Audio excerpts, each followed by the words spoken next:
ஆண்டவராகிய இயேசு கிறிஸ்துவின் வெளியேறப்பட்ட நாமத்தினாலே கர்த்தருடைய ஆவியானவர்களுக்கு கொடுத்ததான ஏஜே பவர் மினிஸ்ட்ரி ஊழியத்தின் சார்பிலும் ஊழிய குடும்பங்களின் சார்பிலும் அன்பின் நல்வாழ்த்துக்களை தெரிவித்துக் கொள்கிறேன். எனக்கு அருமையானவர்களே, எப்படி இருக்கின்றீர்கள்? இன்றைக்கு வேதம் வாசித்தீர்களா? தேவ சமூகத்தில் நின்று தேவனை ஆராதித்தீர்களா? ஜெபியுங்கள், நிச்சயமாக ஜெயம் பெறுவீர்கள். ஹல்லேலூயா. எனக்கு அருமையானவர், இன்றைக்கு கர்த்தருடைய ஆவியானவர் நமக்கு கொடுத்திருக்கிற வார்த்தையை நாம் பரிசுத்தாவின் வல்லமையிலே நாம் தியானிக்கப் போகிறோம். பெரிய காரியத்தை செய்தார், பெரிய காரியத்தை.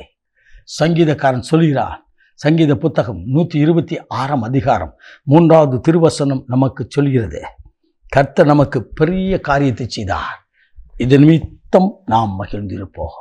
இன்றைக்கு ஒரு பெரிய காரியத்தை கர்த்தர் நம்முடைய வாழ்க்கையிலே, உங்களுடைய வாழ்க்கையிலே கர்த்தர் செய்ய போகிறார். ஹல்லேலூயா, ஹல்லேலூயா. சின்ன காரியம் அல்ல, பெரிய காரியம். ஏனென்று சொன்னால் நம்முடைய ஆண்டவர் சர்வ வல்லமையுள்ள தேவன், பெரியவர். அவன் உலகத்தில் இருப்பதை பார்க்கிறோம், எனக்குள் இருக்கிறவர் பெரிய காரியத்தை என் வாழ்க்கையிலே, உங்களுடைய வாழ்க்கையிலே, நம்முடைய வாழ்க்கையிலே அவர் செய்ய போகிறார். ஹல்லேலூயா. வேதம் சொல்கிறது, கண்ணீரோடு விதைக்கால் கம்பீரத்தோடு இருக்க முடியும். பெரிய காரியம் செய்ய வேண்டும் என்று சொன்னால் என்னுடைய கண்ணீரை ஆண்டவருக்கு முன்னதாய் ஊற்றி, உங்களுடைய கண்ணீரை ஆண்டவருக்கு முன்னதாய் ஊற்றி கதறி நின்று பாருங்கள், பெரிய காரியத்தை காண முடியும். ஆம், எல்லாம் முடிந்ததையா, என் வாழ்க்கையில் ஒன்றும் இல்லை அப்படின்னு நிற்கிங்களா? நான் ஒவ்வொரு நாளும் அழுதுகிட்டு இருக்கிறேன், என் வாழ்க்கையில் ஆசீர்வாதம் இல்லைன்னு நிற்கிங்களா? லாசரு மரித்து விட்டார், லாசரு மரித்து விட்டார்.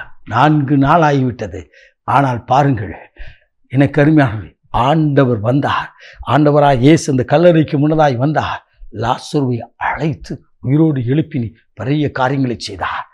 மரியாளும் மார்த்தாலும் அழுத கண்ணீரை கண்டு அவர் கடந்து போகாத தேவன். எத்தனை நாள் கண்ணீரோடு படுக்கையிலே, ராஜாமத்திலே, பாதி ராத்திரியிலே கதறி அழுது ஜெபித்திருக்கிறார். அதற்கு பலனை கர்த்தர் கொடுக்கிறார். ஹல்லேலூயா, ஹல்லேலூயா. எனக்கு அருமையானவர்களே, இவருடைய ஜெபக்குழுவிலே அருமையான ஒரு மகள் இருக்கிறார். அவருடைய கணவர் வெளிநாட்டிலே இருந்தார்கள். வெளிநாட்டிலிருந்து அந்த நாட்டிலே கொடுத்த அந்த 2 வருட அந்த வேலையை முடித்து கொண்டு அவள் மறுபடியும் தூத்துக்குடி பட்டணம் திரும்ப வேண்டிய ஒரு சூழ்நிலை வந்தது. கண்ணீரோடு ஜெபித்தாள், கண்ணீரோடு ஜெபித்தாள். எனக்கு அருமையானவர்களே, ரொம்ப பாரத்தோடு ஜெபித்தாள். அதன் பின்னதாக எப்படி கடந்து போவேன் என்று சொல்லி அங்கிருந்து புறப்பட்டு வரும்பொழுதே அந்த தம்பி இன்னொரு வேலையை ஆயத்தம் பண்ணி கர்த்தர் கொடுத்து அந்த தம்பிக்கு அனுப்பி வைத்தார். தூத்துக்குடி பட்டணம் வந்தான், சில நாட்கள் தங்கினான், மறுபடியும் திரும்பி கடந்து போனான். இன்றைக்கும் அந்நிய தேசத்திலே அவன் பணி செய்து கொண்டிருக்கிறான். கர்த்தர் அவரை அளவில்லாமல் ஆசீர்வதித்திருக்கிறார். எனக்கு அருமையானவர்களே, ஆண்டவருடைய சமூகத்தில் நின்று பாருங்கள், சிறு காரியம் அல்ல, பெரிய காரியம். கண்ணீரை ஊற்றி, தேவனுடைய பாதத்தில் கண்ணீரை ஊற்றி நிற்கும் பொழுது நம் வாழ்க்கையில் சியோனின் சிறையிருப்பை மாற்றுவது போல், சொப்பனம் காண்பது போல், என் வாழ்க்கையில் நடக்கிறது கனவா நனவான் தெரியாத அளவுக்கு ஆண்டவர் மாற்றுவார். ஒரு தம்பி, அருமையான ஒரு தம்பி, கப்பலுக்கு போன முதல் நாள் எனக்கு இரவு வேளைகளை ஃபோன் பண்ணான். 2:30-3 மணி இருக்கும் விடிய காலத்தில். ஃபோன் பண்ணி சொன்னான், அங்கிள், என் வாழ்க்கையில் நடக்கிறது கனவா நனவான்னு தெரியல, இவ்வளோ பெரிய கப்பலில் ஆண்டவர் என்னை கொண்டு வருவார் நான் நினச்சி கூட பார்க்கல, பெரிய காரியத்தை செய்தார் சொல்லி. எனக்கு அருமையானவர், அவன் ஒரு எலக்ட்ரிக்கல் ஆஃபீஸராக இருக்கிறார். இன்றைக்கும் அந்த பணியை சிறப்பாய் செய்து கொண்டிருக்கும்படியா கர்த்தர் கிருபை தந்திருக்கிறார். எனக்கு அருமையானவர்களே, பெரிய காரியத்தை உங்களுடைய வாழ்க்கையிலும் இன்றைக்கு செய்ய போகிறார். விசுவாசித்து ஜெபியுங்கள், கர்த்தர் பெரிய காரியங்களை செய்வார். மகா பரிசுத்தமுள்ள தகப்பனே, இந்த அற்புதமான வேலைக்காய் சோத்துரிக்கிறோம்.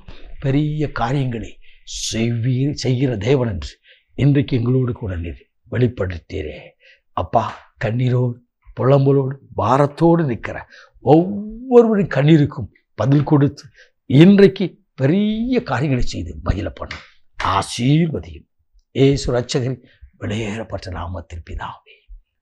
ஆமென், ஆமென். God bless you.